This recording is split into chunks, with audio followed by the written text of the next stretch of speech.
بسم اللہ الرحمن الرحیم۔ السلام علیکم۔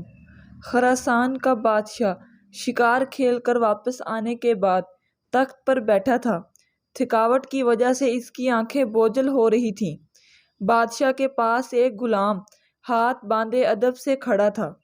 بادشاہ کو سخت نیند آئی ہوئی تھی، مگر جب بھی اس کی آنکھیں بند ہوتیں تو ایک مکھی آ کر اس کی ناک پر بیٹھ جاتی تھی، اور نیند اور بے خیالی کی وجہ سے بادشاہ غصے سے مکھی کو مارنے کی کوشش کرتا، لیکن اس کا ہاتھ اپنے ہی چہرے پر پڑتا تھا اور وہ ہڑبڑا کر جاگ جاتا تھا۔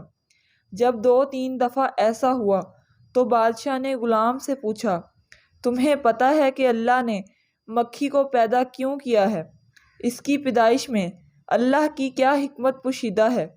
غلام نے بادشاہ کا یہ سوال سنا تو اس نے ایسا جواب دیا جو سنہری حروف سے لکھے جانے کے قابل ہے۔